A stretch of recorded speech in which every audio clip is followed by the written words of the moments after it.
Mm-hmm. Okay, I say that.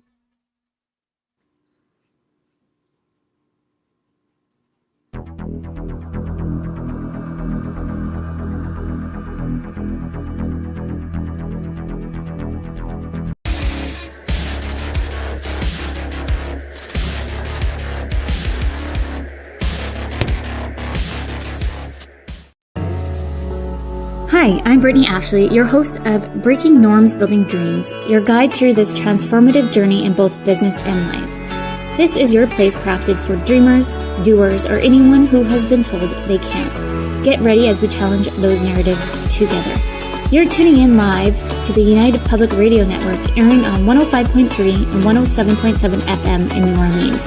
We are streaming on all the popular platforms every Monday at 3 p.m. Eastern Standard Time. Join me for a candid and thought-provoking conversation celebrating your unique journey because you are worth it. Welcome to Negotiating Happiness, the show that helps you find happiness, success, and balance in your work and life. I'm Adriana Fiestra, your host for this journey into entrepreneurship and personal growth. We're broadcasting live on 107.7 and 105.3 FM in New Orleans as part of the United Public Radio Network. We explore the latest strategies, insights, and stories from successful entrepreneurs and experts. From managing stress to building a thriving business, we've got you covered.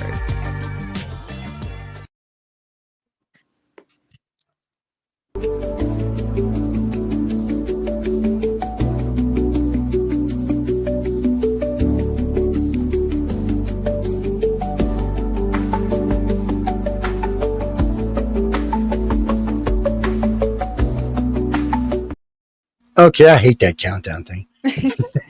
Anyway, ladies and gentlemen, welcome to the Author's Quill. I hope everyone's having a great Saturday afternoon, Saturday morning, Saturday evening, Saturday night, wherever you are on a big, beautiful blue planet. Last I checked, we were about 147 countries on this show today and every time zone on the planet. So welcome. We have John Goodwin with us. John Goodwin with us tonight.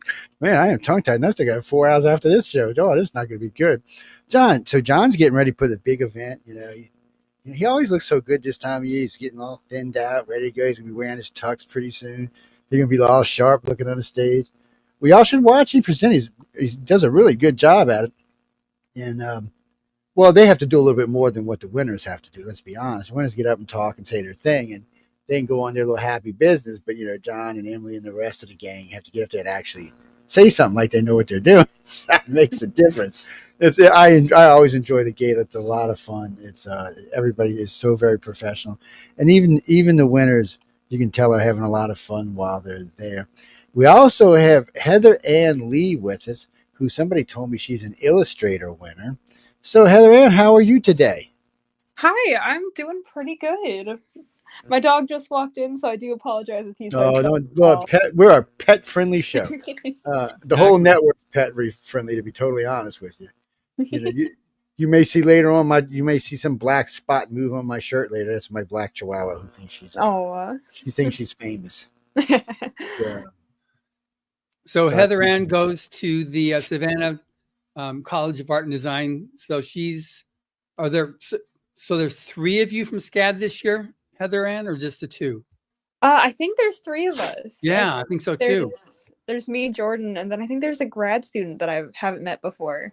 Yeah, because I saw it in the bio. I said, wow, another from, because I knew you and Jordan, and because I got connected with you right away when it first came up, and because you've both gotten some good media down there in Atlanta or in the near where you are there, so Savannah. And I'm looking forward to, now what year are you? I'm a senior, so I'll be graduating here in end of May. Okay, so, and where's home for you? Home for me, home has hopped around. Right now, I would consider Savannah home. So then we're going, because I'm going to be there in Atlanta for the Dragon Con. And so yeah, I was hoping to meet you and Jordan there as well, and then set up some media while we're there, because Savannah is not that far from Atlanta. Yeah. So we can get some stuff in like that. So if you're still going to be there, I think Jordan said she's still going to be there because she's another semester behind you or something, or? I'm not quite sure. Yeah. But anyway, hopefully we'll see what we see when it happens. But we also have a thing because of we have such good relationships, like with Dragon Con. All the winners from the previous year get pro badges and can come in and we do autographings. You can participate in panels and stuff like that at the Dragon Con, which is a pretty cool thing. That's one of the most reputable conventions in the U.S. So anyway. Yeah, that's awesome. I was hoping to make my way over there just anyways, but that sounds great. It's nice if you get to go in there with a pro badge. Yeah. So you get a lot of places you can't otherwise get, and it's no charge in for that badge.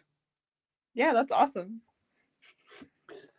So anyway, you can't see it, but this is the book you're going to be publishing in a few short weeks. This is Rise to Future Volume 41, and your art is awesome. I just fanned it for everybody to see, and if they could see it in that microsecond, then more power to them. We've had our life threatened about showing any art.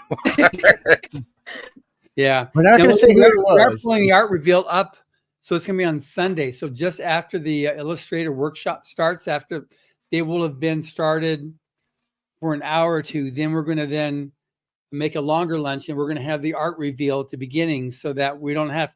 Because what we do is we have this book, but then we tape it up. And we have to make it so that nobody sees it until the art reveal, which is a day or two later. So now at the very beginning, we're going to have the art reveal. So we're no longer having to withhold the art from the writer winners. And then the illustrators and writers can get to know each other sooner. Anyway, so that's a change this year, but I think it's going to be a big difference. And we're also doing the whole workshop at our offices this year. We haven't done that for quite some time. So we're excited about that too. Yeah, that sounds super exciting. I can't wait to see everyone's work.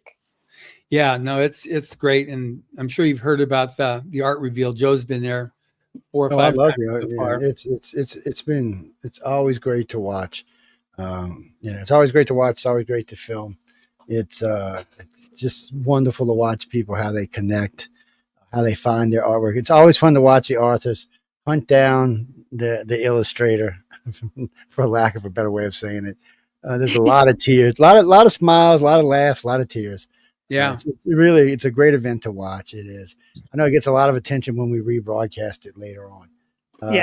It does really well. So it's HeatherAnne Lee's Art Station. Is that what your site is? I think that's an old link. It still works. But heatherlee.art is both my links to my portfolio and my Instagram. Oh, okay. Well, that works. Yeah, because I had this one right here. This one came up a minute ago. And we'll pop it out like that. We'll get the other one. Well, I love the way you can add things in these days and all this. It makes life so easy when we're doing TV. Well, I mean, tonight we're on Roku television. We're also on Fire Stick television. So along with, YouTube and a couple of Rumble pages and some TikTok pages and a few other things besides that. Oh, I'm sorry, people. X, don't hang me, okay? Just don't. I got in trouble last night because I said Gulf of Mexico instead of Gulf of America. Lord have mercy. And the bad places, I live on the damn thing. I still said it wrong. Anyway, enough about that. So just put in the chat too. I just put in, I don't know how you can get it there, Joe. That's the link to be able to pre-order volume 41 from wherever you buy your books. So are you able to take that and move it to where it's? No, we can do this right here if I can find out where I was. That's what happens. Sometimes I get too many web pages open at one time. Too much stuff to share with the world. Okay, where was I? Just seen it. That was it right there. So boom. So this is the actual home site, and you can't see it right now. It was on my pad behind me there a few minutes ago. I guess it turned itself off now. Guys and girls, it'll be in the chat. So once it goes into the chat like this, it goes out to all the regular pages, which is 10 of those. And then you can see it on Roku and on Fire Stick, so you can pull it off of there as well. But it stays a link in the private chat too. So can they click on this thing, or where do they see the link? Put it in the regular comments. That way it goes out to all this. You know what? Hold on a second. Let me do it this way. This will be easier. Let me do it like this.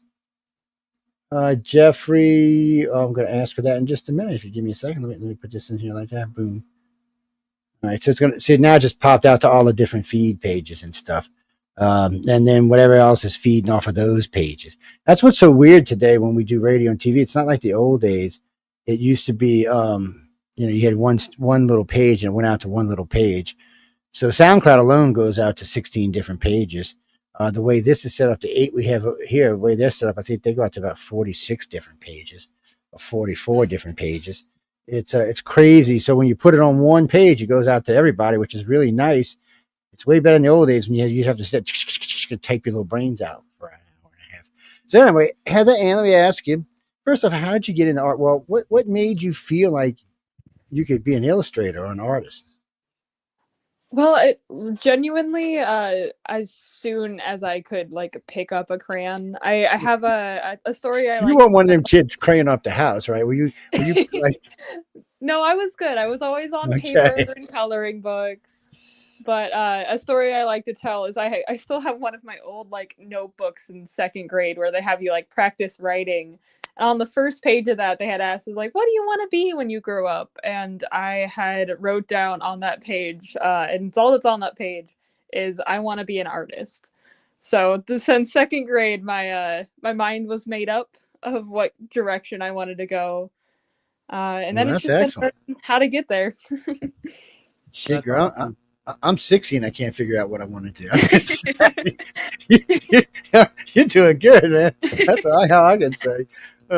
So you have any favorite mediums you like? Any favorite like canvas or electronics or let me get in the computer. Currently I just work digital.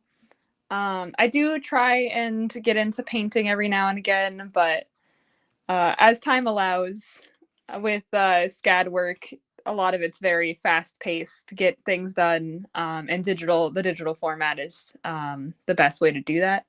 So that's what I'm most of my work is done in.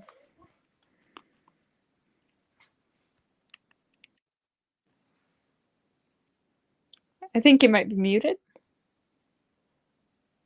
It double muted. What the hell caused that? Oh, I must have hit something. Oh, I pulled the mic piece. That's what happened. All right. I was trying to figure out why. I could see why it muted on one, but it muted on the mic and on the page. That was kind of weird. It was definitely weird. But, I can see why digital would be faster. I mean, it's just, I use it myself for editing a lot of different things. Mm-hmm. And it's because I can't, John and I laugh about this all the time, but we can't even draw a stick man. So, I've been kidding everybody, but we need to have a stick man drawing contest at this place because it's not going to be who wrote that. It's not going to be for the best one. It's going to be for the worst one because none of us can draw a stick. Mine's going to probably be like sideways. I'll win that one. I'm just curious, HeatherAnne. So the people that are going to be at the workshop this year, we've got obviously Echo and Lazarus will be there, but we also have Tom Wood. He's like the top selling poster artist in the United States. And then there's Brittany Jackson, B. Jackson. She was a grand prize winner in volume 24. And she's the one that did are you familiar with her and her work? The name sounds familiar. I would have to see her work. Yeah, she did the Parker Looks Up, that book with Michelle Obama, that art book that was done, picture book. And then she also did a book for LeBron James. She's got like 3 different New York Times bestsellers where she illustrated them. So she was one of those really good success stories from the contest when she won. She was from the projects in Detroit, and now she's one of the top selling artists there working with the big publishing houses. And then Craig Elliott, he's the art director for like Disney and Netflix and several of the major studios. And most of your illustrations, the designs for the for these movies from Disney, he was the art director for those. And then we'll also have then on hands Brian Hales. He's done several books. He's both written and illustrated all of his books. He does a lot of covers. And then there's another guy that's just crazy good, Rob Pryor. He paints with both hands and eyes closed. He'll do paint. Sometimes he'll do paintings at concerts. These huge concerts with rappers and stuff. He'll be there on stage painting. He'll do 2 paintings at the same time. He was also doing some painting in space and stuff like that. So he's an amazing guy. And then we'll also have zooming in will be we got Bob Eggleton. He's won like I think a dozen Hugos, and then there's also Dan Dos Santos will be zooming in, and Larry Elmore will be zooming in. He's the guy that did Dungeons and Dragons, and he's just an amazing guy. So we have a lot of guys, and we also got him Cirello from zooming in from Spain.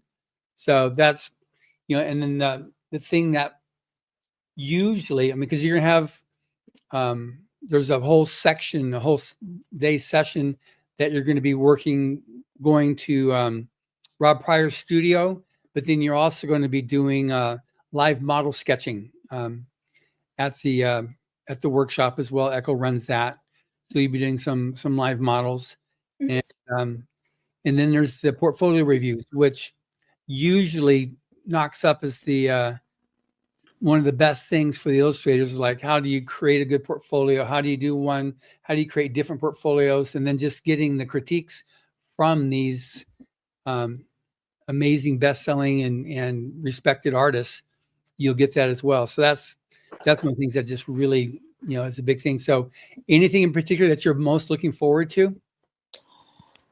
So much. I am so excited to meet just everyone and form those connections, and even just the other winners. That's Percy. Even just the portfolio reviews, really everything. I just can't wait. Yeah, no, that's understandable. So so now when you sorry, go ahead, Joe. No, go. Okay, so you illustrated Code L1, right? Yeah. And so, I mean, it was an awesome illustration. And I've got one last story. I'm doing the final quality control on the audiobook right now. There's one last story I've got to finish. But I mean, that's an amazing story. So how did you go through the process of deciding what you're going to illustrate from that story?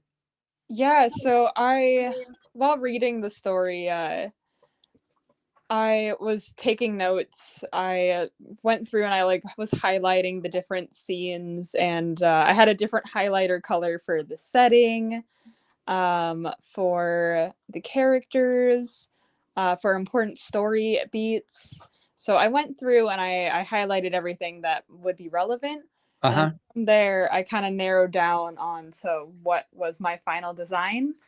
And I also did some creature design sketches. So delving into what makes up the characters in that story, and doing some various anatomy sketches of different real life animals and creatures, and how I can incorporate that into creating a more abstract mythological creature. So it was a lot of just research, and then conveniently the story takes place in a kind of tropical setting, and right before I had started working on it, I went with my sister to the botanical gardens in Atlanta. And so I got a whole bunch of reference pictures from their greenhouses, and compiling those with some of the pictures I had from various trips or just walking around Savannah. Yeah. And use that as the foundation for forming my illustration. I get it. No, it's great, and it's I'm always curious. Had you been art directed before on creating an illustration for a story? I had not. This was my first experience with an art director. How'd that go for you? It was great. I got some good feedback and good direction. And hopefully we'll have more experience like this in the future. No, you definitely more stuff for the workshop. But so you're given the story, you read it, and then you submitted 3 concepts? Yep, I had a few. I think I did 5 or so complete concept sketches, but even before I submitted those, I was sketching ideas on the plane, and just doing rough thumbnails. And then I settled on some like 5 concept sketches to present to the art director, and to move forward with the best idea. Well, that's good. And then how did you narrow down to the final one? There was definitely one composition that there's always that one I feel that I'm like, this is the direction I see going. And I think Echo agreed with me there. So we ended up going with that one, tweaking some things for the final composition. But yeah. Oh, good. No, it's just I like getting the stories about what it's like working with an art director, and was it a good experience? Was it something like it was really stressful, or no, it came out good? Because it's you're moving from the rank and file of amateur to actually professional, and from here you're going to get this is taking advantage, like even just taking advantage of this show that you're on right now. I mean, this is you're talking to 2.5 million people right now. So there's people are like, wow, okay, that sounds good. And Joe's pulled up, and I guess we can pull back up your page to see what your art's like, because then people are like, oh yeah, I need something like that to get either just commission work, or I want something, they want a book cover or whatever type of thing that you've got that you can offer. Do you do much commission work yet, or are you still just mostly locked and loaded on being a student? Yeah, I take a wide range of commissions. I recently did a book cover for a self-published author that I met at a convention down in Florida. And that I think just recently got published, I think late February. So that was one of the things. I illustrate like card decks. So I have a tarot deck that I illustrated and bring to conventions. But I really do a kind of wide range of commissions. Really, if someone has a project idea, let me at it. Yeah. That's one thing too that Echo goes over is the whole thing of, as a professional, what do you charge, and how do you, what's your rate, and how do you go about doing this, and how do you build yourself up so you don't peg yourself, okay, that person will work for anything, versus making a viable career out of your art too. So that's one of the things that they go over as part of the workshop, which is really good. Yeah. Definitely something I could learn more on. Is that something that they cover at SCAD, or is that? Yes. My favorite professor, Mike Wimmer, he teaches one of the illustration business classes that's fully focused on how do you like make a living on illustration. Yeah. And the advice and like industry like practices that I learned from that class have been honestly more valuable than anything else from SCAD. That one quarter really just like changed my whole perspective. Well, that's good.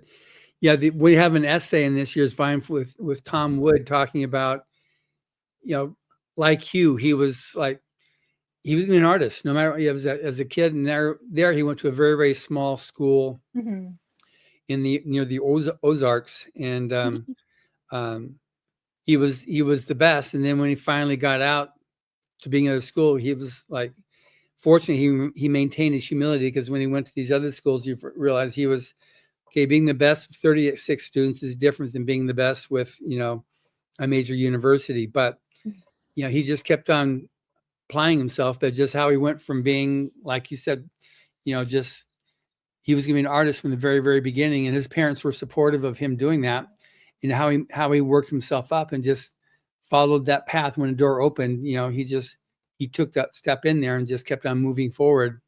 And now he is the top selling poster artist in the United States, but he's got so much other stuff going for him too. Yeah. So he loves doing this workshop. He loves the contest. We met him at Dragon Con, actually, I think in 2010 or something like that. and he was at a booth next to us, and we just really became good friends. And a decade later, after just being in touch with him, and so then I finally invited him to be a judge, and so it's just the relationship has grown there. But he and Joe hit it off really well when they first met. He's a wild man. Well, he is. He's a lot of fun. I mean, the thing about all this is when you get there, it's going to be a little crazy. It's going to be a little insane. It's going to be a lot of fun. It's going to be a lot to learn. I haven't yet to meet anybody who's going through all of this. That's going to happen over the next week that hasn't learned, didn't come out as a better artist or a better author than they came in. So that's a big plus. Plus, you make a lot of friends, not just with your fellow winners, but with some of these judges, which, frankly, these are big guys. These aren't like little bitty, nobodies who don't have careers, and all of them have big careers. All of them, a lot of authors have big movies behind them. Tom, I know quite well. Echo, I know quite well. Tom is an outstanding artist. I mean, I think he told me his first thing he ever did was a poster for Walmart that sold 2 million copies. I think it was either a Flaming Phoenix or something like that. I remember, I was like, you're kidding me, right? Just like, he's like, no, I'm like, you're kidding, dude. He's like, no, because he didn't think it was going to sell anything. He gave Walmart, you right off the bat. I mean, things like that really kind of turn you around. I've seen his work he's done for the NFL and the NBA. He's done a lot of stuff for a lot of different companies. But Echo's done a lot of stuff for a lot of different companies. So, I know everybody's always worried about AI, but most of these companies, I don't think want to go that direction. I think what companies are feeling right now is if you go full AI, the public might leave you behind. Yeah. And say, you know what, we don't want to do business with you. And that, which is a good sentiment right now. It's something that needs to be around. But I'm not against AI. I mean, I use it myself for stuff. Matter of fact, I'm in the middle of making a short film with it, but I don't like the fact that it can steal everybody's stuff. That bothers me. But more so than that, I don't want to see it replacing people. So you better not be stealing my stick, man. Well, you're gonna like this thing. I won't be finishing probably for too much, but you'll like this when it's done. It's pretty good. It's coming out way better than I thought it was going to come out, because you know how I type. So anything is better than how you type. It's what's bad is if when you use voice to text. I have this accent and the texting. I'm telling you, it comes with words. I'm like, where did it come from? But I look forward to seeing you there. I mean, you're gonna have a lot of fun. I see Martin's in the queue with us now, but you'll really enjoy it. I mean, there's a lot that goes on. There's a lot of people milling them in. Plus, you get a lot of free press. And I'm not talking about just John. There's a lot of other press there. But between the two of us, we're going to expose you to almost 5 million people. So it's just, and since we're going to be doing several interviews with y'all, so we're doing this one. I'll probably catch up with y'all, do another short one while we're in LA. I give y'all a couple of days to get settled in. And then we do the big one a month or 2 or 3 after the event's over.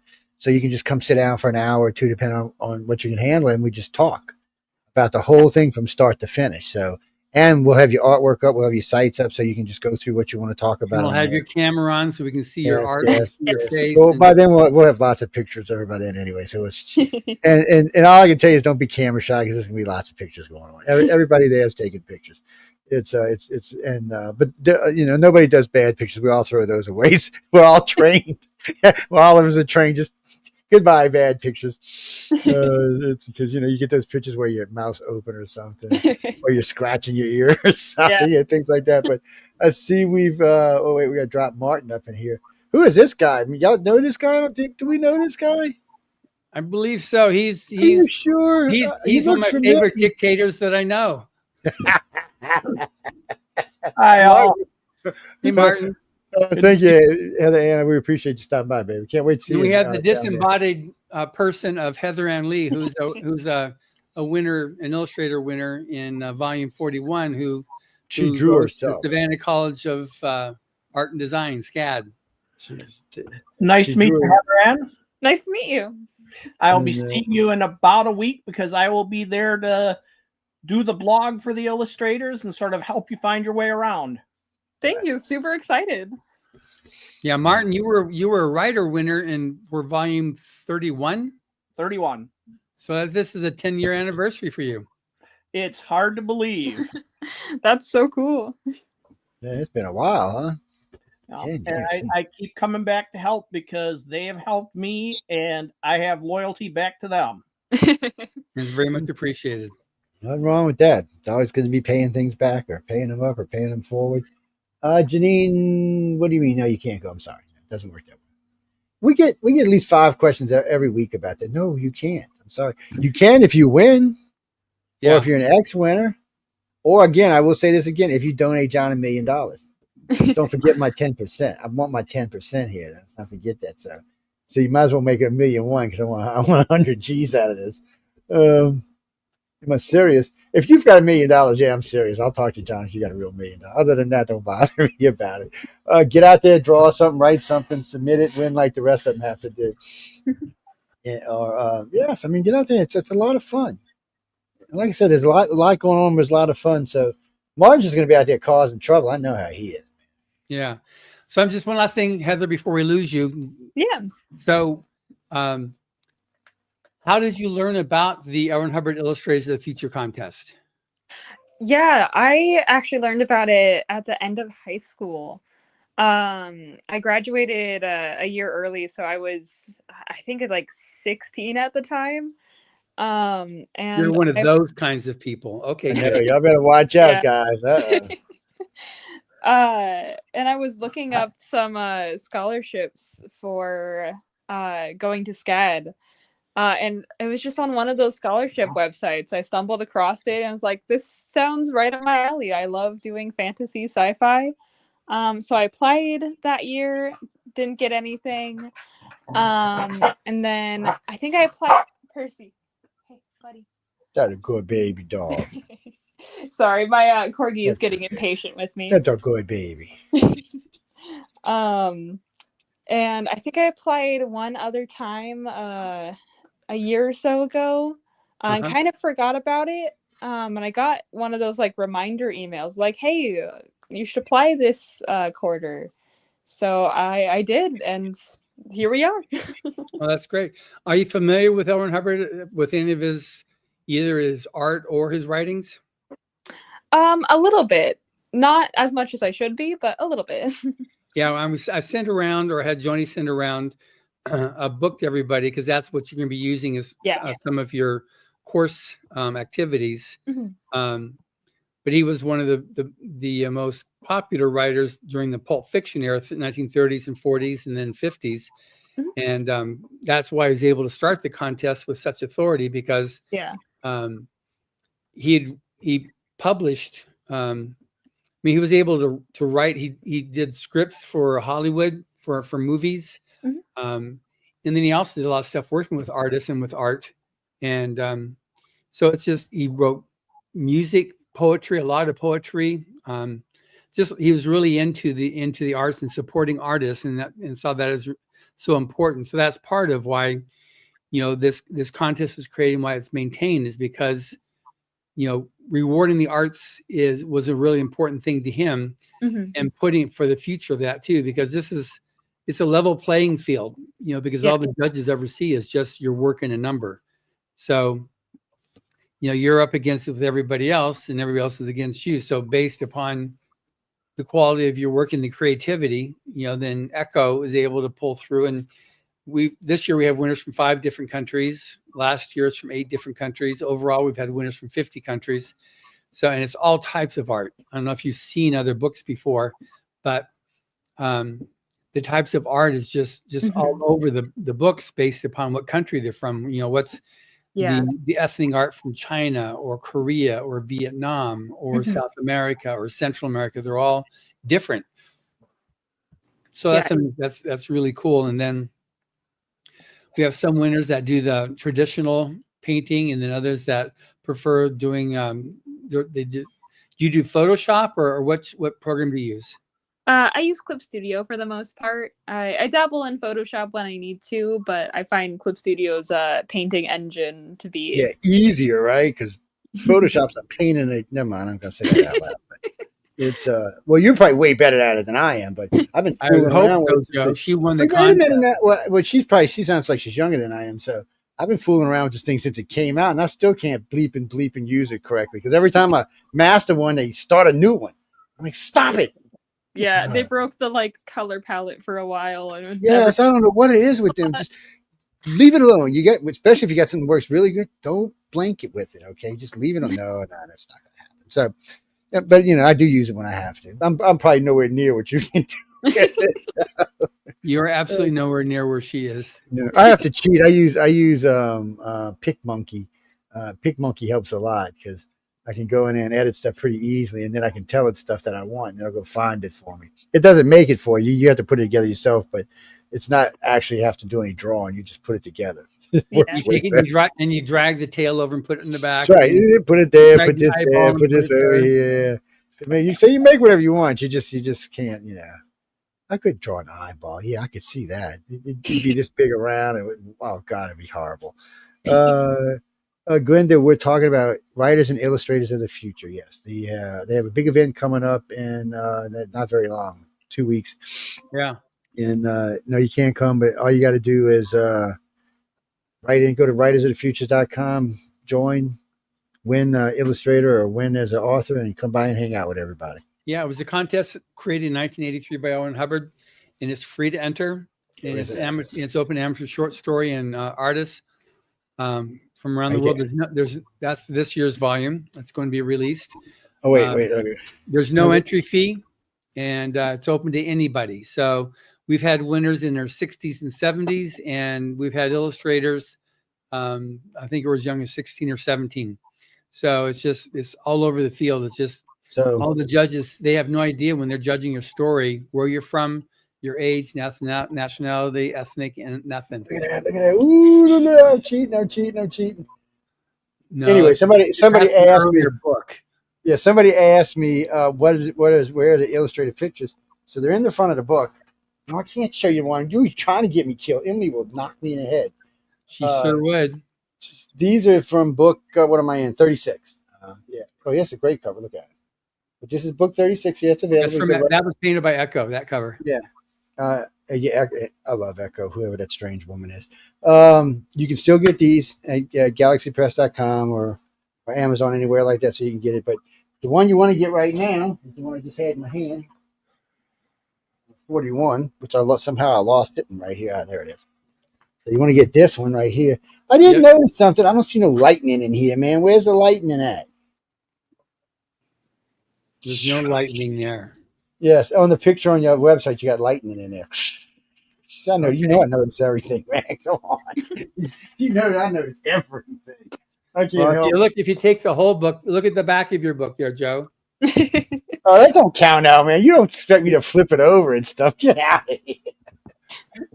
You reserve your observation to just a limited scope. Right. There. Ladies and gentlemen, you can pre-order that right now at Amazon.com, at GalaxyPress.com, anywhere you want to. It's out there. It's available. It's a great book. I've been through it 1.25 times now. I'm gonna finish reading it again next week. I wish it was in audio because I could do it while I was cutting my grass, but and then I'll have it. I'll get you a advanced listening copy probably on Monday or Tuesday. Then, Joe. Okay, that's cool.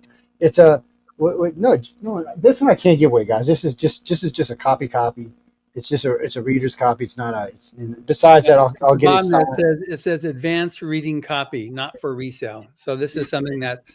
So I'll have this book signed. There's things in here that have been changed in the final book. So. I'll have this one signed too, but I keep these. When John sends me these, I keep these. Besides that, to be honest with you, they get beat up. This one's already got frayed edges. It went to Phoenix with me just recently. It's been actually it went somewhere else with me just recently, Baton Rouge. So it gets drug around, beat around, it's thrown on the desk, shown to y'all a bunch of times. They just get beat up. So don't like giving it away. And whoever said that the other day, you're not getting any of my signed copies. I got a huge library full of signed books from all kind of people. No, I don't give them away. One day when I die, my son can sell them all. How's that? Isn't that morbid? I know. Anyway, moving on to something entirely different. Martin, are you able to get yourself so that the light's shining on your face or something? Because you're like totally silhouetted. He's using his Darth Vader image today, people. I can get a little better here. I am Darth Martin. It keeps coming and going. I have come for you. You know what? I'm gonna have to get. You know what? I might have it if I got an extra one. I'm gonna bring it with me just for you. I got these little cameras I bought. They got rings on them. You touch them and it gets brighter, brighter, and brighter. I couldn't do the big ones. I tried the big ones. They were like, oh Jesus, no! So I had to get the small ones, but they work really good. And for stuff like this, they're perfect. I know, Jimmy. I will hang it this week before I leave. Okay. They're talking about this picture right here. It's been sitting on top of the books for 2 weeks. John just got on to me about being lazy. Stop it. Steve, I'm trying to retire. Damn it. Martin, how you been anyway, man? So you're going to get to meet Heather. You'll get to meet me. That's a big thrill, too. You know that. Yeah. I'm just kidding. Before he writes, Martin and I have met many times. And we have talked many times. Oh, man. I don't want to give anybody any bad ideas. So coming to cause trouble, huh? So you and I should team up. And we'll get Tom and Echo with us, and we'll just cause some trouble, man. Yeah, that's what the bar is for. Yep. It's no, I keep on forgetting what it's called because I've called it BarCon for so many years. I'm calling it BarCon. I refuse to call it LobbyCon. They call it LobbyCon. LobbyCon. That's yeah. So for HeatherAnne, we have LobbyCon. Yeah. And for all us old people, we have BarCon. She's young and innocent. That's right. And this is very important, Heather. So we're letting you know in advance. This is when you get a chance to talk casually with the judges and with your fellow winners and so on. I know you're going to be exhausted. LobbyCon is where you make real friendships. Yes. Yeah. And you can sleep when you get home. That's all right. Sleep I won't even be sleeping when I get home. I have class the next day at 8 a.m. Sleep when you're dead. That's what death is for sleeping. Yep. All the rest of us people, John can't sit still either. I have the hardest time sitting still. I've probably been ADD each day since I hit the floor, man. I can't help myself. But it's part of it. It's a good time, and LobbyCon is important. And I say this every time to every guest, every winner. If you all of a sudden find yourself getting shy to talk to somebody, just let me know and I'll introduce you.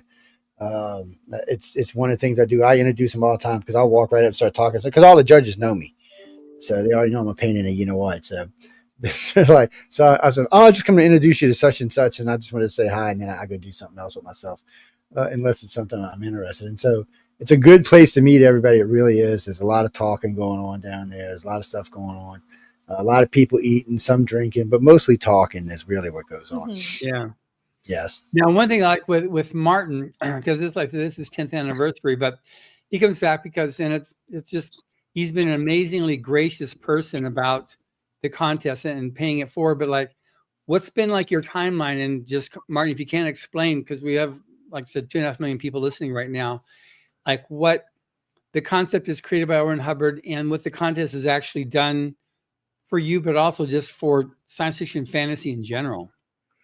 Well, I wish I had time to go through the entire history that you did last year for the 40th anniversary. I am not ashamed to say you had me in tears by the end, because so much of the history of science fiction that I grew up with was represented in that 40-year history. And suddenly I realized, and I'm a link in that chain. And that's what this contest is doing, is helping you become a link in the chain. Not that you can't become one without it. Kevin J. Anderson, one of our wonderful judges, never managed to win the contest, and it's still a pretty big link in that chain. Yep. But this contest winning helped me to meet Kevin and Rebecca, helped me to meet Chris and Dean, helped me to meet Echo and Laz, helped me to meet Joe and John and Joni and Jody and all of these. Who's this Joni people y'all keep talking about? I've never heard of this woman before. Yeah, all of these judges, all of these staffers, all of these people that are part of this chunk of the history, and they know me. And yeah, I've been there 10 years. Of course they know me. But they knew me the first year. And when I came back, they knew me more the second year. So they were helping me forge my career. And beyond that, they were helping me get opportunities. Mike Resnick invited me to a couple of anthologies. One I had to turn down because I didn't know the subject. One I participated in.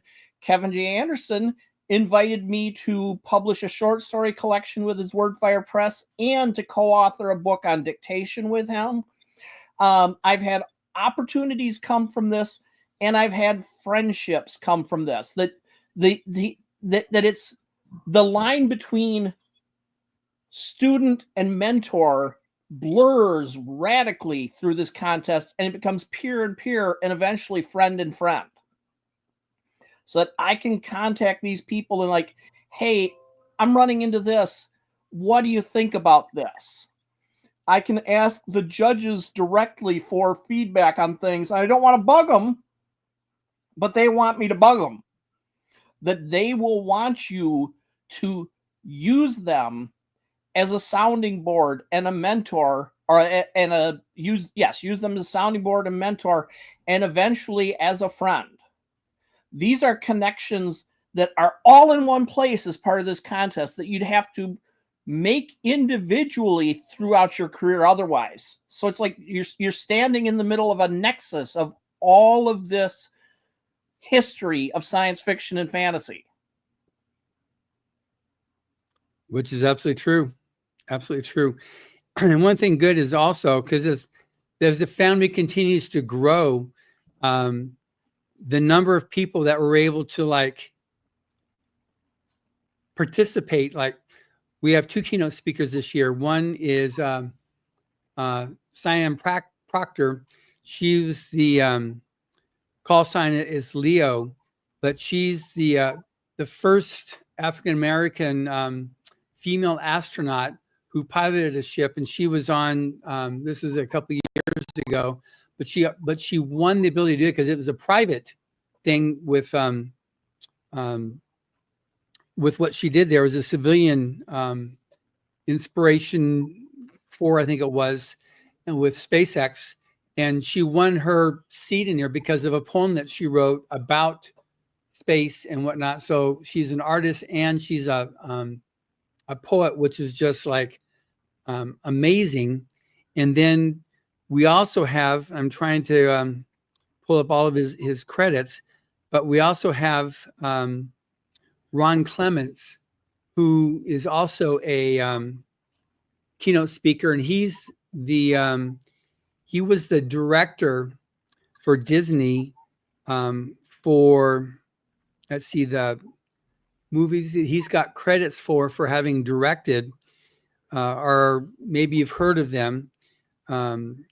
Movies like The Great Mouse Detective, The Little Mermaid, Aladdin, Hercules, Treasure Planet, The Princess and the Frog, and Moana. So those are his creations as the director. So he's also our other keynote speaker. This type of stuff is great. And Cyan's guest that her +1 is the guy that runs all the live broadcasts of SpaceX. So he handles all the international broadcasts of SpaceX, all those launches. So it's that type of stuff that we're able to get because of the nature of what we've done over the last 4 decades plus, so we're very excited about, just the impact this contest has had and what Mr. Hubbard has been able to do over the, through this contest to make, now we're just under 1,000 winners, but to provide this opportunity for so many creative people, the writers and artists. So we're just very, very excited about it and so happy that we're able to have. I'm very much looking forward to meeting HeatherAnne and seeing a body, not just a black field with a red with a white circle in the middle. John's gonna give you hell of a. No, that's She's a lovely person, and I love to be able to have that prove out. We're just going to leave that one alone altogether there. Ladies and gents, that's what happens when you come on here with no face show. It's time. No, it's okay. We just like giving people trouble. That's all. It's what are you talking about, Christopher?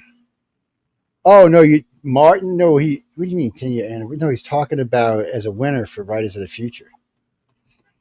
What are you talking about? You thought he was talking about his wedding anniversary or something? What the hell you thought he was talking about? Yeah, Martin's an alumnus. He's a 10-year. He won 10 years ago. We got some weirdos texting in tonight, man. Y'all just keep texting over there to yourselves. No, Jack. We will have another guest joining us in about 15 minutes if that's what you're after. If those were the questions, let me find everybody again. Let's see what's on. So, Martin, what day are you getting there, Martin? I am supposed to be coming in Saturday. I don't Okay, know cool. how late. I'd have to go back and check my ticket, but usual middle of the afternoon, probably. Yes. I think I'm coming in Saturday afternoon. I told Jen I'll come in Tuesday. She said something about breaking an ankle or something. So I said, yes, ma'am. I'll see you there. Chris, the only way you're going to know Joni is if you meet her. I could sit here all day and tell you about her, but because she's like a little Well, whirlwind. she was on your show last week, so you Yeah, can look that's at true. You know what? episode of the Author's John's School absolutely and right. see her. Yeah, But she hung out with us last week. You can go listen to it. No, she's a sweetie pie. I love her to death. She is far more patient than I would ever be. Yes, I tell her that every year. I'm like, well, I asked her if she's Biden for sainthood or something.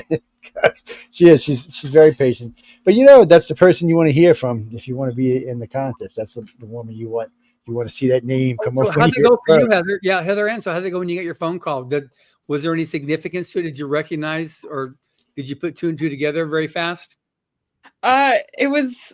I remember I got the phone call, and it was a number I didn't recognize, so I just fully did not pick up the first time. I'm saying we don't feel bad.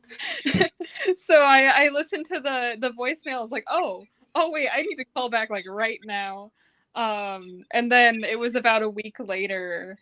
I think I was doing Tampa Bay Comic-Con that weekend. And right after I got the phone call, and Joni was like, "Are you ready?" And I was like, "Well, I feel like you wouldn't say that unless I won, so I'm gonna guess I won." And she was like,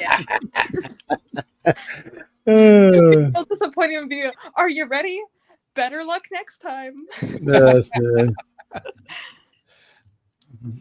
got to give her credit. She has a lot of fun with her job. Yeah. It's And that's did who you we're remember, talking. Martin, yourself, your call? My call. Okay, first I had 3 finalists, and the last one was finally a winner. So I was kind of up to speed. I knew how the calls went, and I also had a feeling on that one. The one that finally won, I just kind of felt like this is That's it. the one. And when she calls and she didn't immediately, sort of like HeatherAnne said, when she didn't immediately say, "I got bad news," it's like, "Hi, Joni, I know what this is about." Because Joni's actually from my state, from only about an hour away. So we built up a rapport that we're talking about what's going on in Michigan back and forth. So I knew Joni pretty well before I got to actually meet her in person. So I could just tell from her tone that this is it. I've been doing this for now, I think it's 14 times I entered before I won. And I've been through the finalist routine. This just feels right. The not winning feels okay because Joni knows how to soften the blow. Yeah, not everybody can win, unfortunately. We want everybody to win, but not everybody can win. Jennifer, we're talking about writers and illustrators of the future contest. Yes, we're actually talking about book 41. This is the wrap up for the year. This coming not this week, but next week is their final wrap up for the year. They have their big gala event, and all the winners get to come down and meet everybody. It's a great event. Again, though, ladies and gentlemen, you can only get there if you win. So get your ass out there and win. Just submit. If I could write or draw, I'd submit every damn quarter. But so if you have any talent at all, submit. And the best part about this is, if you do have some talent, but it's still kind of raw, they're willing, if it looks good, to give you a call and say, "Hey, you might want to try this or do that." You're just missing out, people. If you're not, if you seriously want to be an illustrator or an author and you're not participating in this, you're just hurting your own self. Just to win alone will help you get jobs. Think of it like that. I can't say that on air. I'm sorry, Pete. You'll have to keep that for another show, my friend. Oh, Lord. I think people out there, but submit, writersfuture.com. That's all you got to do. Go over there, read the instructions, make sure you qualify, put your stuff up, and win. I like meeting new people. I know John does. You'll have a good time, too. You'll get to learn stuff and have a good time. You get to hang out in LA if you've never been there. Plus, the winners all build lifetime relationships. It's the beginning of major relationships. So, Heather, and that's one of the coolest takeaways too, is that you'll have a bunch of other fellow artists and writers that you're going to get to know, and then you'll maintain relationships, literally for the rest of your life. We've got, you're like Martin. So you were a winner, like I said, in volume 41. So you're still in touch with people from back then? Yep. Carrie and Steve and Zach and Austin once in a while. Amy, Scott, Sharon. Those I'm interacting with regularly. And then the others, I'm on social media a lot and they're not, so I don't run into them as much as I used to. But these are all my peers. These are all my brothers and sisters. Yeah. Mm-hmm. And you're one of my sisters now too, that we are family in a way that I'm going to expect you to trust that you can ask me questions too. Yes. I can't help you with the art, but I might have insight on the business. Yeah. And one thing that's interesting too, like you're gonna meet Heather, and you're gonna meet B. Jackson, and he's fun. Her break came because she's just one of those amazingly hardworking individuals, and one of her friends that she works with, because she's in art groups, had a job come up that she just couldn't do. She was already booked out. And so she asked B if she wanted to do it. So she took it.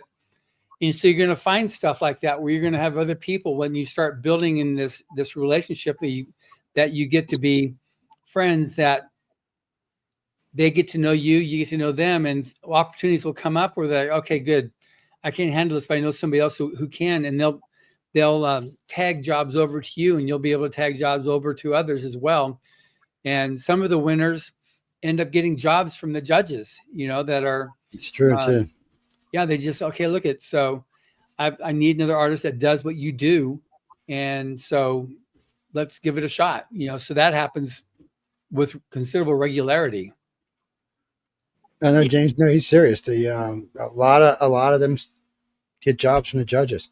I've actually met a couple since I've been there, and matter of fact, I was there on a couple occasions when it actually happened in front of me. So it's interesting. If you got talent, you got to remember a lot of these judges are busy with their lives and whatever else they're doing, and sometimes want help. And I hate to say it, I think they would prefer to hire someone from writers in the future. I'm just being honest about it. I mean, I'm friends with several of the illustrator judges and several of the author judges, and it just seems like to me that's the way they would rather go. And I'm with them on that. I did stuff like that's always better to hire that way. You're getting somebody you know their talent, you're seeing their talent. It's somebody you can help out. Somebody will be appreciative because you actually took the time to help them out, and that's the kind of people you want. But it's not what you know. Commodity with writers and illustrators the future. It's not what you know. It's who knows you know it. Yeah. Somebody knows you know it. It's But anyway, I better get my butt busy because I know we're supposed to be bringing on the other guests, and I'm playing around like I know what I'm doing here or something. Jeffrey. Oh, no, he's on Friday night. You're talking about the other Jeffrey, Church of Mavis. Yeah, he's on Friday night. Come by and check him out. No, he's crazier than any of us four put together. Easily. Yeah, his mama dropped him on his head when he was a baby. Hey, things happen sometimes. You just got to deal with that. And let's go find Carmen. No, you want No, I keep the numbers in my list. Eric Kane Stone and Darci Stone are the next ones. Yeah. No, I keep them inside of Carmen's emails. Oh, okay, good. That way I know where they're at when I need them, and I don't have to go hunt them down and stuff like that. It's because he always CCs it to everybody, so I just use the CC to send it back. Frank, don't even ask me. If you don't know what a CC is, I'm not even going to try to explain it to you. Dude, just stop. Your mom must way back in the old days, a carbon copy was, we used to use carbon paper to make copies of things. that's way old school. And if you needed 3 copies, you had 2 pieces of carbon paper that put between 3 pieces of paper, and you had to write really hard. It's messy, get it all over your fingers. And then carbon paper, after about, I don't know, the 20, 30, 40th time, then there's no more ink on it. So you have to get another piece of carbon paper. And then if you needed more than 3 copies, you're like, it doesn't really work. But anyway, that abbreviation is carried forward for however many decades that is, as a carbon copy, a CC. Yeah. See, John explains it. So now you know what what a CC is. Well, no, we all use it because we all do multiple things in one email. So sometimes an email, you have CC and you have BCC, which is blind CC. So, so we just, we send them. You just sometimes there'll be 8, 9, 10 people you send in something to, just or more. So it's just easier that way. Well, I have group lists too, but I'd rather not use group lists. It might end up like, what's his name from, Yeah, on the last email, that one with. Anyway, we're not going to. It's politics. The signal text. Yes. Yes, the signal text. That was infamous signal text. That is ignorance beyond a level of ignorance I've ever seen. I mean, you got to invite people. I use Signal. I love Signal because it is end-to-end encrypted, but you have to invite somebody into the group chat. They can't just pop in on their own. I'm sorry. Anyway, we're not going to talk about that. That's for another show. It's we don't talk about them things around here. Let me see. I think we got who just popped in with us? Eric and Darci. Darci, how you doing? Hi, James. How you doing? Or Eric, how you doing? I'm seeing things. I need to get better glasses. That's the thing too. Are you guys are disembodied spirits just like HeatherAnne then, huh? Yes. They're twins. Oh, man. The ghosts have got into the machine tonight. Exactly. Eric, we don't want you to know that we're really reporters for The Atlantic. Oh, my God. Oh, you heard that coming in. It's, things like that just crack me up. I mean, I shouldn't laugh about it, but it's just, you just have to go, really? Yeah. I mean, if you're over the age of 10, you know how to text. Let's just be honest about it. Okay. So with that, moving on, and we got Darci Stone. You're the grand prize winner for volume. Which one was it? 34. 4. And then Eric was a finalist, a published finalist, then a winner way back in 1926, was it, Eric? Yeah. I was a published finalist in volume 20 and a winner in volume 21. Yeah. So that's it's one of that. So it's your 20th anniversary this year. Yeah. Yeah. So it's your 20th anniversary and Martin's 10th anniversary and HeatherAnne's 0th anniversary. I'm new. Yeah. The new baby.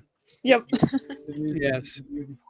So she's crazy. So I got 30, 31, 32, 33, 35, 36, no 30. No 34. I thought I had it up there. It came in a package. It's got to be in that. It's got to be somewhere else in the room. But because I think it was 10 books and it was 30 through 40 or something. Yeah. Some package I had got from y'all one time a while back. So y'all are authors, right? Is that what we're talking about here? Yeah. Yeah. So what kind of authors? I mean, you like sci-fi, fantasy, some other kind of weird horror or something? I've written a lot of science fiction and fantasy. I've been published in Analog magazine a bunch of times, as has Martin. I think we've even been in one issue together. Yep. And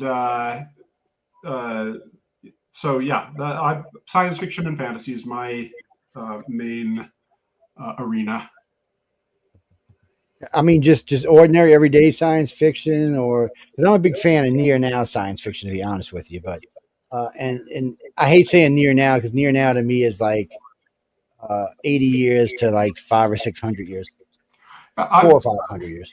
I've written everything from science fiction that's in the near future, like maybe next 10 years, to far future.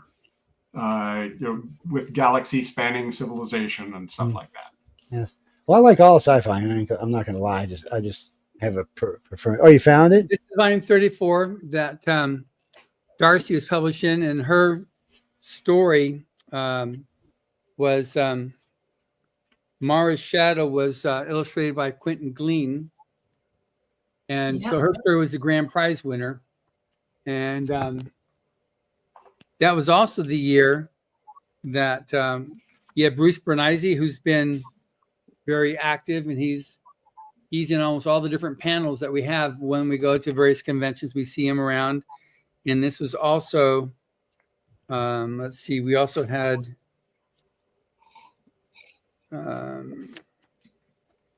B. Jackson illustrated one of the stories. That was the lesson. I think that was done by Scott Card. Yeah, but it was Scott Card. So anyway, another amazing volume. And the cover was done by the artist named Cirello. He lives in Spain. He'll be doing a Zoom call, so you'll meet him as well, HeatherAnne. He does amazing dragons and wizards and fantasy stuff. That's awesome. Yeah. So Eric and Darci, you're coming out again for the workshop to help. So what brings you back every year? That's because you guys are also like Martin. You're like constantly, coming back to help, and to pay it forward. What makes it for you such an event for you that you like to be able to do this? I was a published finalist, and then came back the next year as a winner. And my first 2 out of my first 5 stories that were published were Writers of the Future stories, and I could really see the boost to my career that it gave to have those publications. And then I just kind of started coming back because I had friends who would win the contest and things like that. And eventually the people running the contest said, well, hey, Eric, since you're here, why don't you talk to the new winners about, what to do after winning the contest and stuff like that. And so I just kind of became a fixture of the workshop. And then when, Darci won, I, of course, went out to the workshop to support her. And then, she and I have been coming back ever since. Yeah. And then you also won a Nebula Award too, subsequently. Yes, I did. That was a real highlight of my career. And the trophy is very nice and sparkly. It's not nearly as big as Darci's Golden Pen Award. As Darci is always so able to point out. Yes, we keep some of our awards in our front room, and I always point out that mine is the biggest. It's funny when they both do panels, when we do panels, like when we'll go this year to FanX Salt Lake, they'll be on the panel, and they have just a real fun little shtick thing that they do where then Eric starts off with his little winner trophy, and then Darci has her winner trophy, and then which is bigger because hers is first place and mine was just a second place. Yeah, so her first place is bigger than your second place, but then you have your Nebula, which was like, it's a real pretty trophy. Then she pulls out, she gets her forklift and lifts up then her other her grand prize trophy for the that year for the writer contest. So it makes a real fun, like I said, a real fun shtick that people just really get a kick out of. It is fun to do our introduction that way, but it does mean we have to pack an extra suitcase just to hold all the trophies. They probably charge you for that damn thing. Yes. And just they can only do that if they can bring it from their home, because if they have to fly with it, then they have to clear through a special security at customs because they're concerned that they might be WMDs, weapons of mass destruction, or some such thing. I know. Well, every time I go through with this thing, where's that right here? Let me show you this little thing right here, which is a mic holder. I get flagged every time. Pull me over the side. They search it because in here underneath, there's a weight in it. It's a little lead weight. It's a little square weight. And every time they tell me it's an explosive, I'm like, whatever. I don't even bring it anymore. It stays home now. I bring a different mic stand, but the hell with it. They look at your record and know, okay, there's something about this guy. No, they look at me. If they would look at my record, they just let me go through. So special forces, kills people. You let this guy through, but no, they want to go harass me is what they want to go do. It's and it's funny because the first 3 times I flew out to LA with it, they never bothered me, but the last 3 they did. I was like, you got to be kidding me. And twice in DC they did. They got really freaky in DC actually. They got a little on the paranoid, panicky side. That's like maybe it comes in saying how UFOs are real, and so they know that you're whacked out. I know. I told him, the guy, he's like, yeah, you got to prove it's a UFO. I mean, a UFO. A mic stand. I said, you see that big blue mic there? You see them 2 little black knobs on the side? Take them off. It fits right in there. Screw it. This guy turned purple. God, I can't even tell you what he said. Got all kind of mad and stomped off. The officer behind me said, I guess you can go now. I mean, I swear. And you know how smart ass I am to start off with. So it's not good to pull me just you better have you know what to get if you're going to pull me over side and harass me. It's but I still love to fly, even though the planes keep falling out the sky. And speaking of writing and illustration on this amazing show here, I can't help it. Oh man! All right, stop. Whoever keeps hanging. So now, people, Eric and Darci and Martin you also have a panel that you do on how to do events and the post-win type stuff. So that's just based on your hard-won of experience of what works, what doesn't work. Yeah. So basically, what we try to explain to the new writers is, your careers can go in various different ways. There's no, one path that everybody takes to success after winning the contest. And we kind of give examples from our own experience about things that have worked for us and will hopefully work for them. And one of the things we talk a lot about is just the networking that Writers of the Future really helps to set up, because you get to meet all of these other people that are interested in writing, either the other winners that are entering the field or the established authors that present their panels. And it really does help, to make these connections and get advice. And I know with me, I was lucky because Eric did all the hard work. And then I was able to get a Hollywood agent through him. And so my story that I wrote for Writers of the Future, which it was kind of a sci-fi thriller about a pandemic that started in Asia, by the way. This was before 2020. Yeah. But I was able to workshop that and then, sell, what do they call it? A shopping agreement with Hollywood. So I got extra money through that. And just a lot of these, your friend of a friend can really help you in this industry. So. Mm-hmm. Which is good. And so that's one thing, HeatherAnne, you're going to be able to, like I said, we mentioned it earlier, but this is like a real life example of how this stuff actually comes to fruition. And I've had so many instances of artists from doing this type of media here, where somebody wants to reach out and they'll probably reach to Joe because I don't think we have your contact information visible, but what type of art do you do? What type do you, when you do commissions and stuff? Yeah, I definitely focus on the fantasy sci-fi, but I do a lot of very vibrant, saturated illustrations. I really like creature designs, so I do a lot of monsters and dragons, a lot of action and movement. So that's primarily the work I focus on. Yeah. Ooh, dragons, more dragons. Boy, they got some dragon. I tell you what. So since I've been coming here for 6 years, I have met some seriously good dragon doers, writers, illustrators. I don't know what I want to call them. Well, I mean, because first off, you got Larry Elmore, who, he's the king of dragons because he did Dungeons and Dragons. Tom Wood did one of the illustrations. Where's it at? It's somewhere. There's it at. Anyway, he's got one of the covers with a big old dragon on the front of it. Mm-hmm. And then we had April Solomon, who was and then April's April's insane with her dragon drawing. She is so good. But the thing with her as well was I introduced her to the guy that runs the blood drive at Dragon Con. So then he got her to do last year's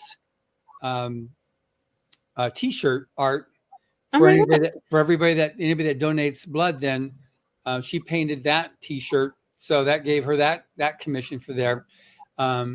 There's no pay in it, but that's just you've got like 3,000 people getting the T-shirt that so she's got all that free publicity that she just got as a result of that. So that's something that the contest provided. Yeah, there's a lot of good dragon drawers. That's all I got to say.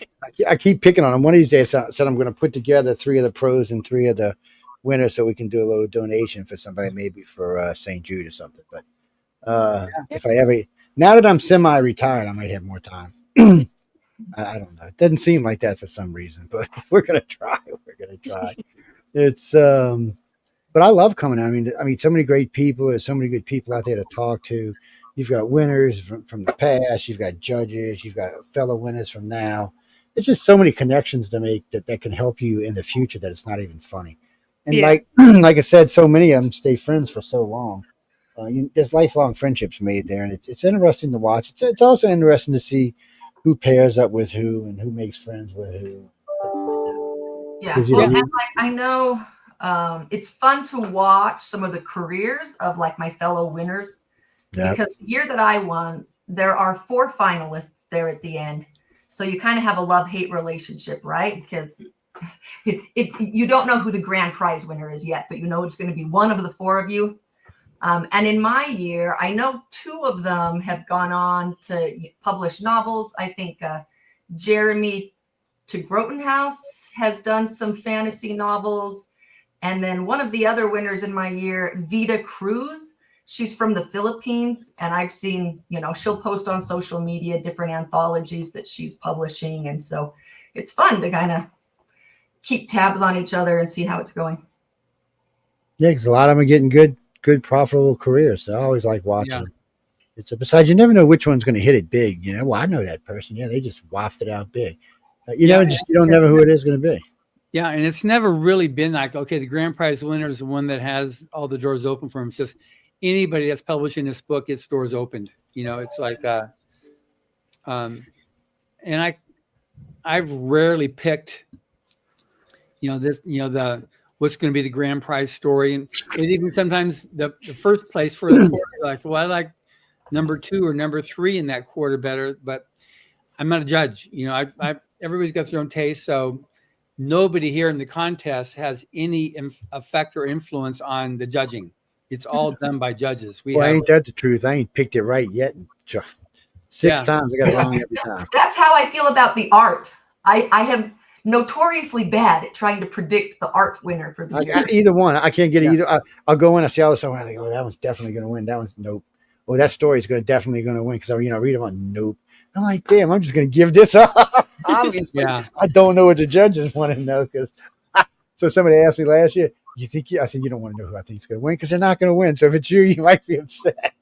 Yeah. So I don't even bother trying. But my stable datum on this whole thing is that these are the 12 best new voices of writing and 12 best new voices of illustration in science fiction and fantasy.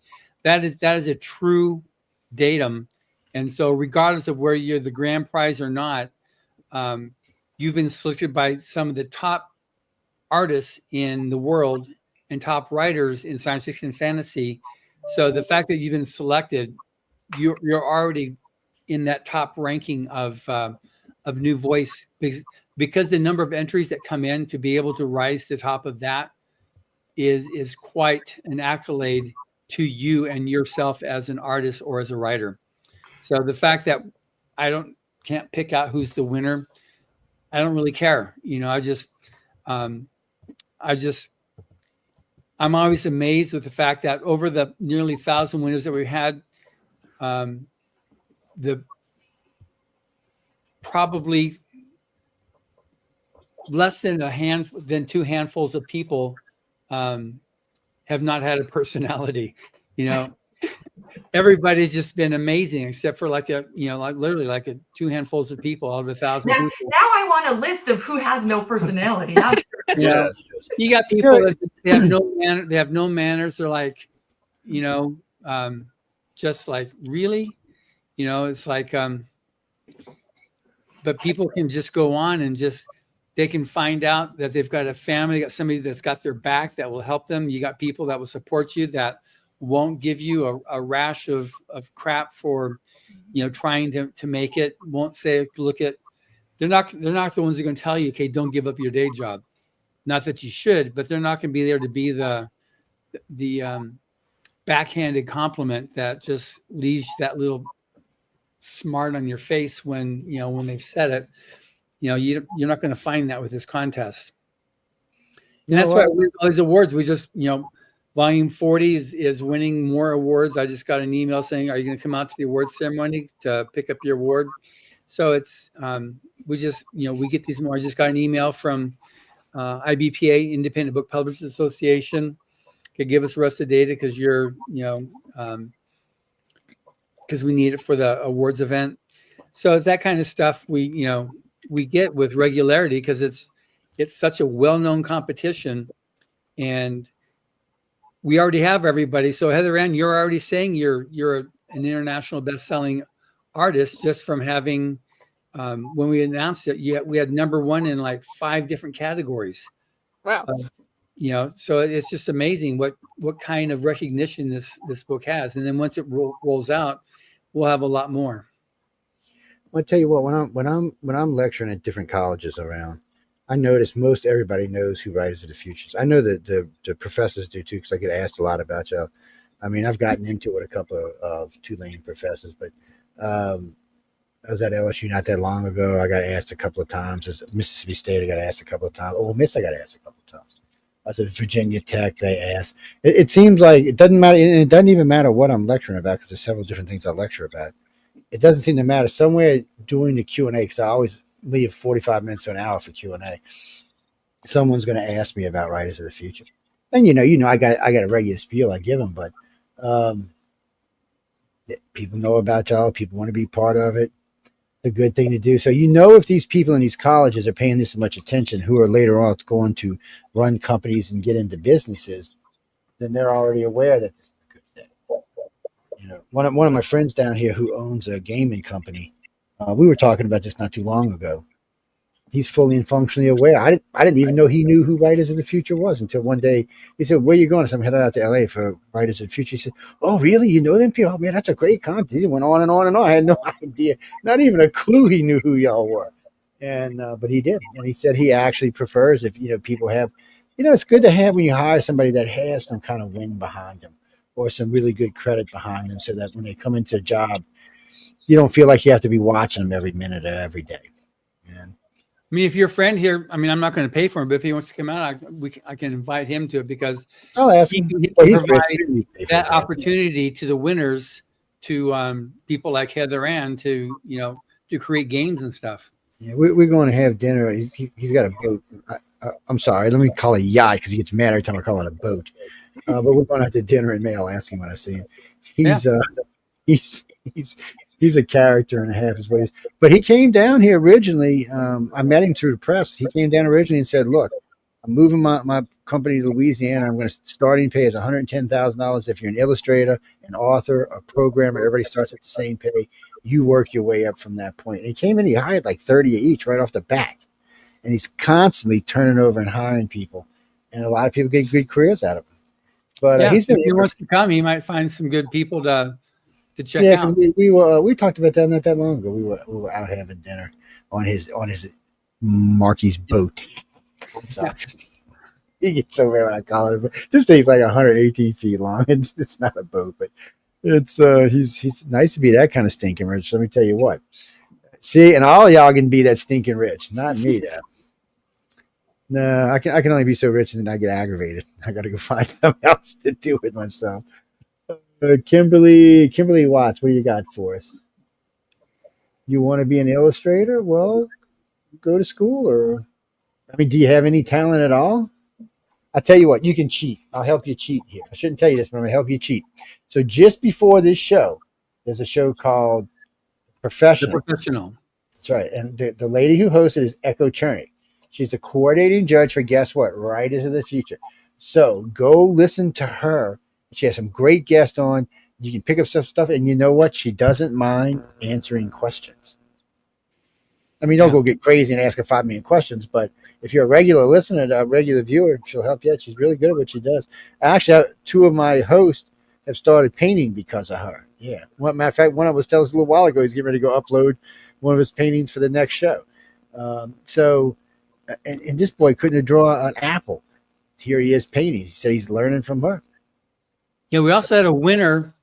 It's been 10 years. Her last name was Webb. I forget her first name right now. She was from Alaska, and in one of those really small towns in Alaska, she taught herself how to paint on taking YouTube videos, watching YouTube videos, and just learning stuff. And she had like hardly anything to start with, but then gradually built up, and she got an iPad then and just continued to work herself up. Larry Elmore, one of our judges, when he first started as an illustrator, very, very poor. He had a pencil and a knife that he would sharpen it with. And then each week with his mom and him, they would get groceries, and it would come back in a box, and they'd cut the box up into all the different sides. And that's what he used to illustrate, to practice his drawing on. He did that for years because they were so poor, he couldn't afford anything else.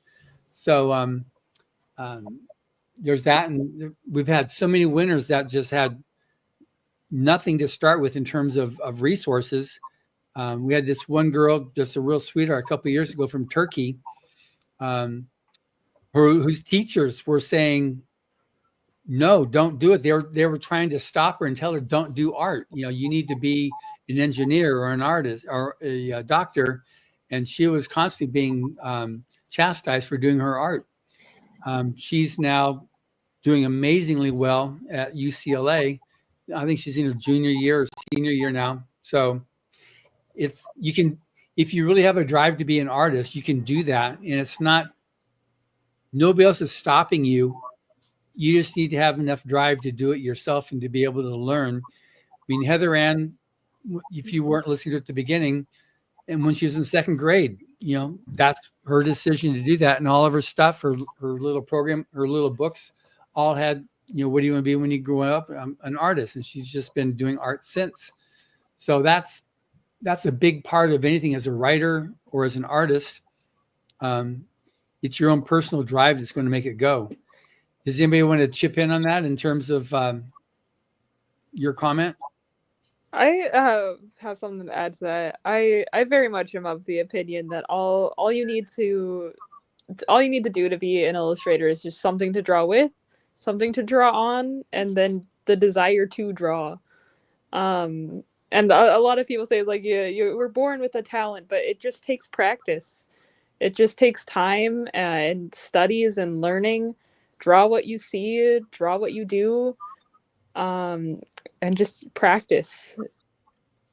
Yeah, that makes sense. And you've got the urge to do that. I never had the urge to do that, but I've had other urges to do things that's what I do. You have to practice. You have to just practice, and just deal with it until you've mastered it. And then keep on practice. Don't get to the point of, okay, I already know all that. Yeah. And you're never done learning. There's always something to improve on and to learn. Yeah. And that's the thing with, again, Larry's got this great story as an illustrator. Someone came up to him, oh yeah, that's an Elmore rock. He said, what do you mean? Your rocks all look the same. He said, what? He never really inspected. So then he started really studying rocks and doing rocks. And then he learned how to do rock. And then the same thing with water, you know, just his waterfalls and rivers and stuff like were always the same. So then he really studied water and how it flowed and what about this one, about that. And then it just totally changed when he was like really got into studying these things. It's not the same. And it requires practice. He's been doing this thing for 50 years. Larry's always, if you ever get a chance to sit down and talk to him, do it. That man can out-talk me and John and half the people put together. He's got some stories, and he's got some good ones too. Amazing stories. Yeah, it's always fun to just sit and listen to him. And he's up there. He's a Kentucky boy too, so he's got a little accent. Hey, Christopher. It's no, oh no, Jimmy, that's in an hour. Yeah, you can come catch us in the chat.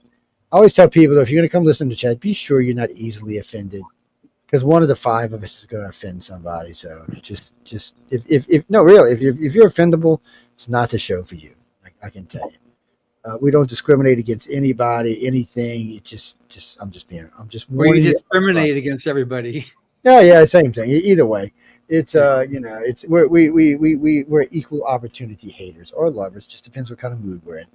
It gets a little crazy. But what's that, Jennifer? So writersofthefuture.com, Jennifer. If you want to buy something, galaxypress.com or Amazon. You can go to Amazon. Or you can go to Books and New. I do recommend you get Rise of the Future Volume 41.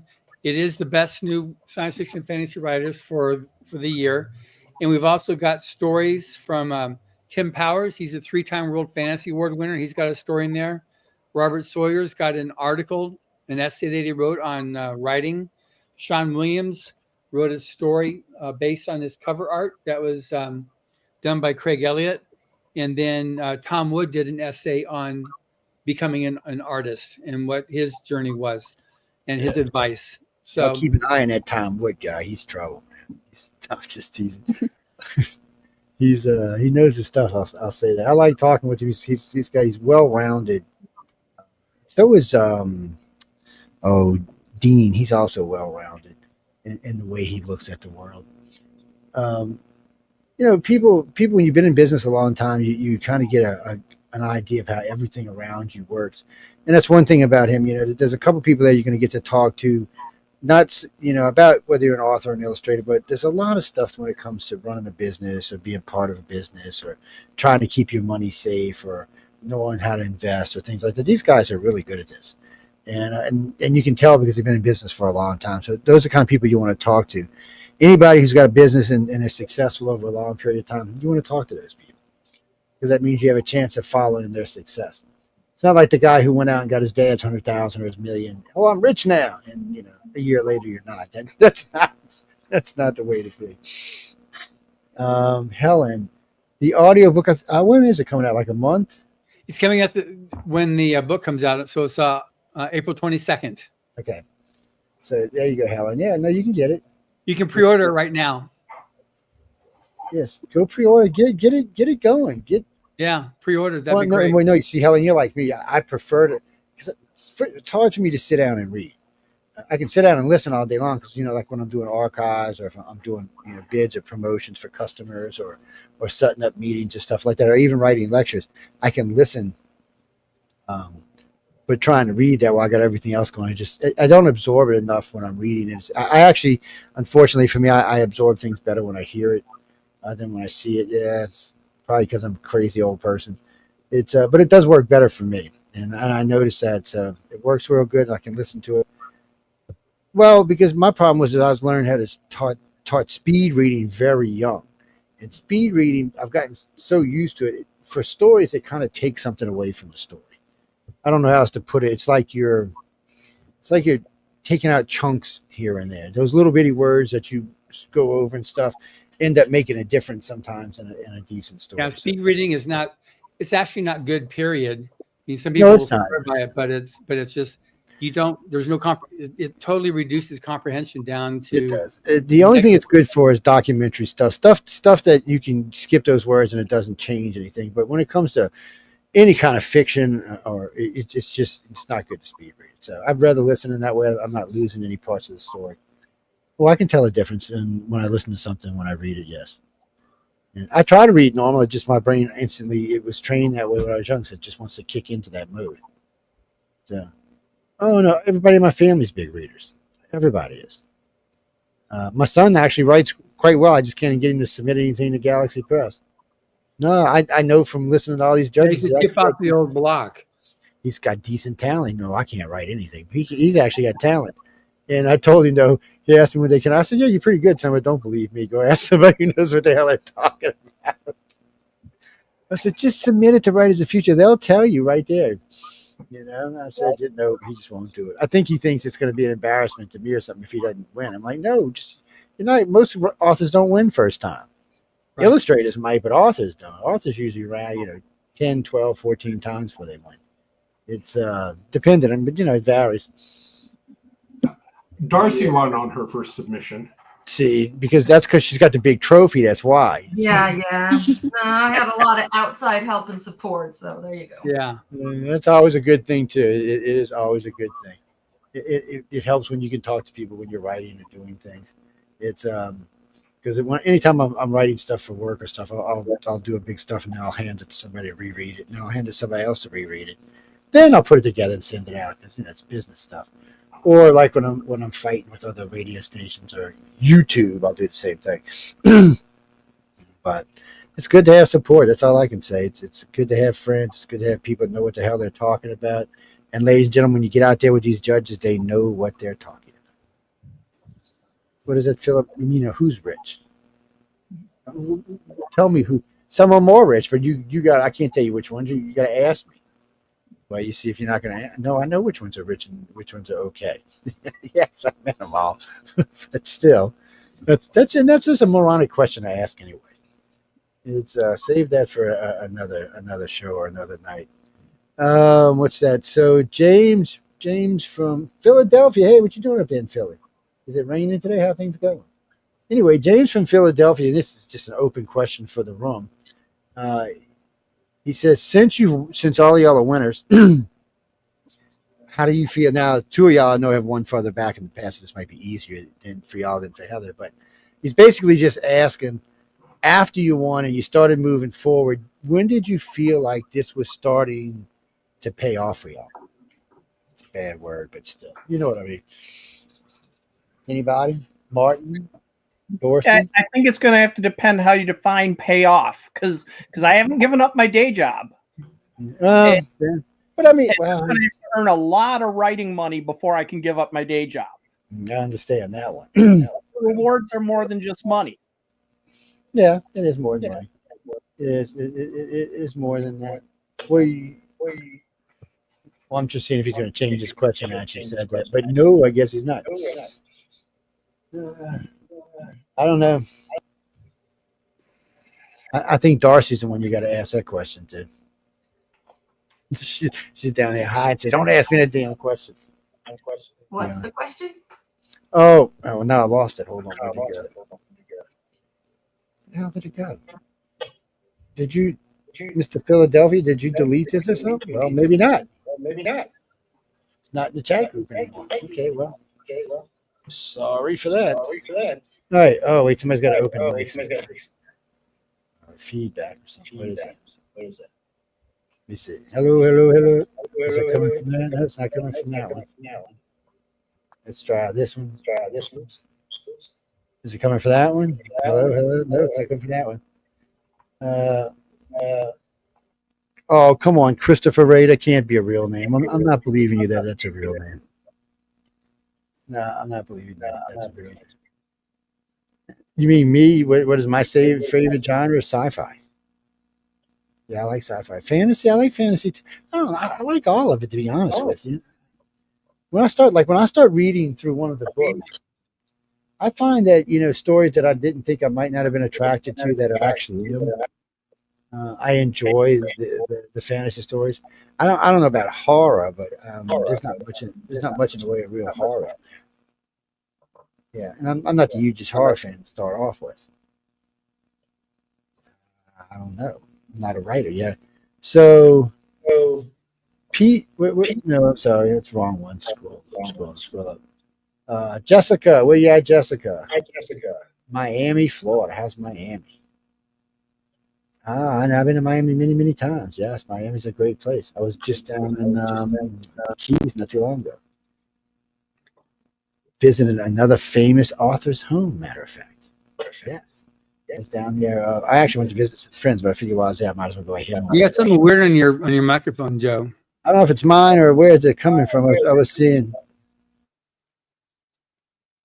It's not that one. Let's see. It's that one. It's actually something. Okay. It's actually something coming through yours. It's feeding back through your mic for some reason. You must have speakers on or something. It's turn them down a little bit. That's all that is. What do you mean? So now this is just a dumb question, but I'm going to ask it anyway. We're going to take Utah out of this part of this question, but this question came in, and the person's out of New York City, and they want to know, if you're an author, are there particular places in the United States where authors are more successful? Anybody want to take that question? Because I don't know. Well, I mean, it is a big joke that Utah has a disproportionate number of writers. Darci and I are both from Utah. I know there's a writer winner from Utah in volume 41. Yeah, and I don't know as much about the conventions out east, but I do know in the Western United States, they do have a lot of conventions geared towards sci-fi and fantasy, whether it's in Denver, Utah, California. So we do have a lot of support. Although Odyssey, that one's out east, right? Yeah, that's a writer's workshop. Yeah. Well, I agree with you, though. I do feel like once you pass Texas, there seems to be more of them out west than there is out in the east. I mean, there's a few in the east, but I can't right off the hand think of more than 3 or 4, and I can think of more than that out on the west. And all the West Coast states seem to have one, actually.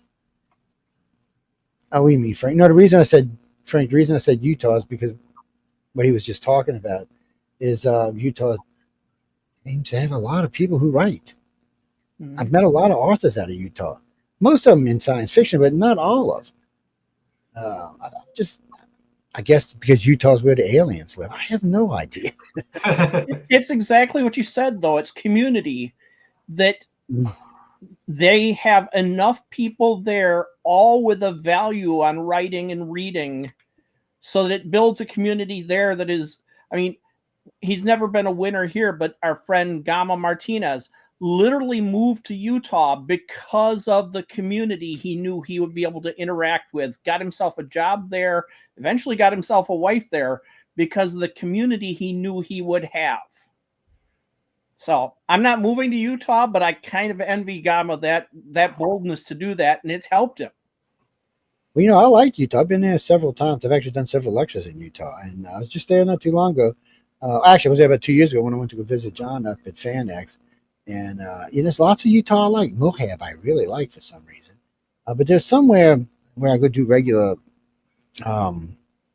lectures. It's about an hour from Area 51, an hour and a half from Area 51, something like that. I can't remember the name of the town now. And it's a great place. And y'all got some of the most beautiful skies in the country. What do you have, 8 dark sky parks in Utah? That's crazy. Yeah. The place, we stopped one night coming back from Area 51. We stopped in this old ghost town, and then we stopped in this place past that. The sky is stunning. You can hear the coyotes off in the distance, and every now and then you'd see some white specks headed for this orange glow, which of course was Vegas, way off in the distance. But the skies were beautiful. I mean, I lost count of shooting stars in less than 20 minutes. It was just one after another. Milky Way is beautiful. The whole place is great. And I hate to say this because I don't want to jinx myself, but I haven't met anybody nasty in Utah yet. No, really, I haven't. I mean, I do a lot of traveling, and I'm surprised. It's everybody's always nice. Everybody's always friendly. People go out of their way to help you. Matter of fact, I was giving a lecture there, and I had left a sign in a bedroom at one of the hotels, and it was about a week later. Somebody's knocking on my door. They actually paid to send it back to me at my house. I was like, get out of here. Nobody does that. I was thinking, nobody does that. You'd be lucky if you get a phone call. You left this, sir. It's going to cost as much to ship it to you. Things like that. But ladies and gentlemen, if you get a chance to visit Utah, it is a beautiful state. The people are great. There's lots of beautiful things to see there. There's a lot of wide open country there as well. Plus, somewhere after you leave Moab, there's some crazy big UFO alien shop off an interstate down there. And the cops don't seem to care how fast you go. No, I'm sure they do. Okay, I don't want to get anybody in trouble, but that stretch of interstate from Colorado all the way down to Salt Lake City, I was doing 90. I blew by cops. They didn't even look up at me. I mean, literally, they didn't even look up. They were like, yeah, whatever, dude, you're not going fast. I was thinking, Jesus. Oh, but it's nice. It is. I would recommend anybody go vacation there. You should go there at least once. This slight change of topic, but in addition to places here in the U.S., I think it's important for authors to remember international markets as well. I know both Eric and I have had stories printed, in other countries and other languages. So there's a lot of readers outside the U.S. Yeah, 7-something billion of them, 7.85 billion or something. Well, she's got a good point because this show goes out to 145 countries by itself in all time zones. So, we have a large international audience. It's one of the things we pride ourselves on. But it's great, and it is a big audience. What's it? No, Jimmy, you can get your books translated. Sometimes you got to pay for it. Sometimes a company will pick it up and do it. It just depends on. There's a lot of variations on how that works out, depending on who you're dealing with. Yeah, I know. Eric and I are friends with an author named Dan Wells. That his Dan.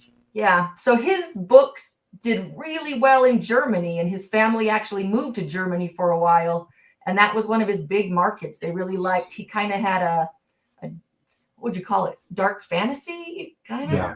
Anyway, I was thinking if it's a Dan Wells. I know he's been on UFO Undercover with me a couple of times.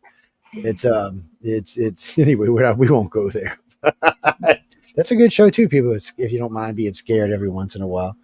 Y'all got 2 minutes. Anybody wants to cram in a question? Well, you know what?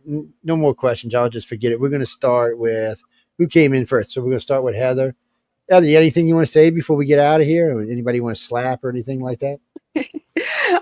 No, I just want to say thank you guys so much for having me on here, and it was great talking to you, and I cannot wait to see you guys in a couple weeks. And remember, everybody always don't get too worried because everybody there is always moving around at warp speed. Till the evening comes, everybody's like, "Oh, that was like a flash that went by," is what you see. But you'll have a little fun. Martin, what you going to be doing while you're there? You got anything you want to promo, plug, or anything before we get out of here? My big writing news just came out yesterday, so you're practically the first place I got to share it. Good. I have a finalist in the Analog and Lab Awards for 2024. Uncle Roy's Computer Repairs and Used Robot Parts. So go to the Analog website. It's available. Most of the finalists are available free to read there. Well, there you go, ladies and gentlemen. Go check it out. It's one of the reasons we have this show is to let y'all know where to go buy books or read books or see books. A lot of people give a lot of stuff away for free. Darci, Eric, who wants to go first? Darci, you want to go first? Yeah, we're just excited to go out for the event in a few weeks. It's really fun to meet up with all of these new writers and illustrators and get to know them. Yeah, and I just want to encourage everybody out there to enter the contest because there's really not a better place to submit your stuff if you're a new writer. Yeah, and the quarter is over March 31st. So Monday night, the quarter is over. So get your stories or your arts submitted. It's free to enter, open to anybody that's amateur. So you can find, if you're not sure if you are or not, you can go to the www.residsfeatures.com, enter writer contest or enter illustrator contest, and the rules are there, which defines what establishes is an amateur. And you can just upload your art or your story and enter the contest. Up to 17,000 words of speculative fiction and fantasy or science fiction art, and you have nothing to lose and everything to gain. Just listening to what Martin, Eric, and Darci have been saying, and then HeatherAnne, what she's going to be coming to see shortly. Denise, no AI allowed. Period. Sorry, it's oh no, that's not just. No, the reason I asked that because I already know the answer to that. It's a no. Yeah, no AI allowed. It's for artists and for writers, not for people that can figure out how to do prompts. It's not a prompt contest. It's an actual creative. So we're interested in validating creatives, not people that want to do shortcuts. We're not into shortcuts. Let's not cheat. Just do it right. But anyway, guys, we got to go. I got to be on another show in a half an hour till midnight. So I got a long evening yet. I want to thank all the guests for stopping by and seeing us. I can't wait to see all of y'all. I love meeting new people. And for the people I've already met, I can't wait to see y'all either. I'll be giving Martin a hard time when I get there, so that'll be fun. Anything y'all need while I'm there, just ask him. I'm there to help. I'm there doing press, but I'll help anybody while I'm there. So just let me know, because Sarah said she will hurt me if I don't help everybody. So we might as well just put that out there. And y'all get to meet all the rest of the people over there. They have a fabulous group of people that work at Authors together. I mean, they're a great group of people over there. You'll enjoy being around them all. They're really nice people. The event is broadcast when you go to our page, risingfuture.com. It'll be broadcast live. So at 7:00 Pacific time, it starts. So you can watch it on April 10th. That's right. Live as it's happening. So you'll be able to see the whole thing. So we're going to be broadcasting it live on, I think, 10 venues this time. Plus, it goes out to 200 audio venues. But if you want to watch it, it's going to go out to 10 live venues.